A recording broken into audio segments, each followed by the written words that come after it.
Salut, j'espère que vous allez bien et que tout se passe bien pour vous. Donc, ça fait longtemps que je n'ai pas fait de vidéo.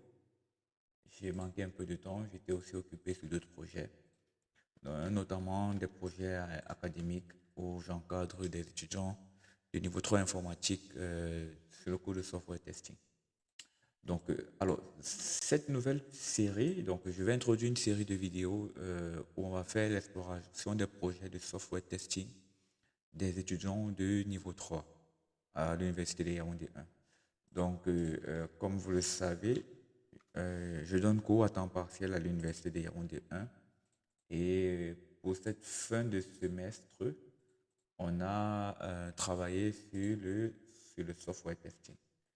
Donc, il était question pour nous d'aborder les concepts de test logiciel sur plusieurs modules, notamment les fondamentaux, après les techniques de test de logiciel. Après les techniques de test de logiciel, on a vu les niveaux de test de logiciel, on a vu les tests de boîte blanche, on a vu les tests de boîte noire, on a vu plein de trucs. Ok, donc après avoir vu plein de ces trucs, on a mis en pratique les concepts appris sur un projet où les étudiants étaient censés pratiquer les concepts théoriques, pratiquer ces concepts théoriques-là sur des projets, dans le but de mettre en place des plans de test et de construire des tests unitaires, des tests d'intégration, des tests end-to-end, de faire un peu de CD, de continuous integration, de mettre un pipeline au niveau de ces tests, de faire même les tests front-end. Donc, en fait, la fin du semestre est terminée et voilà la belle photo de la fin du semestre. Donc, tous ces étudiants, s'ils ont fait des projets.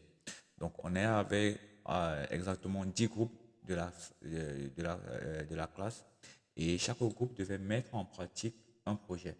Donc, le projet consistait à construire une API déjà, une API qui permettait de faire du CRUD au niveau d'une base de données avec des véhicules. Donc là, on avait soit un client mobile, soit un client web. On avait une API et à côté, on avait une base de données. Donc lorsque celui est prêt, l'étudiant devait construire une API. Lorsqu'il a construit une API, il devait la documenter et utiliser Docker Compose ou Docker pour pouvoir containeriser son API. Après avoir utilisé Swagger, cette API devait être accessible. Ça, c'était la première partie du projet. Donc, la deuxième partie du projet, il devait mettre à niveau l'API avec le modèle véhicule qui existait déjà et une nouvelle table de données user. Après cela, il devait faire l'implémentation des tests unitaires, des tests d'intégration et des tests end-to-end de l'API construit. Donc, chaque étudiant avait au choix le langage de programmation du groupe. Donc, les étudiants devaient faire un vote, choisir un langage de programmation et sur ce langage-là, construire l'API. Donc, lorsqu'ils ont fait l'implémentation des tests unitaires, des tests d'intégration et des tests end-to-end de l'API, le niveau 3, c'était de faire du test front-end. OK? Donc, ils devaient faire du test front-end avec Playwright pour pouvoir faire un test end-to-end de bout en bout, peut-être sur un module de connexion ou bien sur un module de lecture.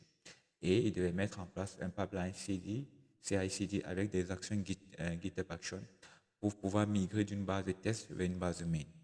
Donc ça, c'était le projet. L'objectif de la session de cette année en software testing, elle était très belle. On a abordé beaucoup de choses. Donc, on a abordé les fondamentaux du software testing, les niveaux de tests et les techniques de test. On a vu la différence entre la vérification et la validation, les tests statiques, les tests dynamiques, les comparaisons entre les tests de boîte blanche, les tests de boîte blanche. Chaque groupe a exposé sur les tests de boîte blanche et sur les tests de boîte noire. Et après, on a vu les niveaux de tests. Donc, comment on fait des tests unitaires, comment on fait des tests d'intégration et comment on fait des tests end-to-end. Donc là, c'était la présentation. Donc, dans cette série de vidéos, ce que moi je vais faire, c'est que chaque groupe a mis un projet en ligne et je suivais le code sur GitHub. Donc, on va l'exécuter. On va passer en revue un peu le code qu'ils ont préparé, qu'ils ont codé. On va essayer d'exécuter les tests et on va voir un peu l'approche de ces étudiants pour pouvoir les noter.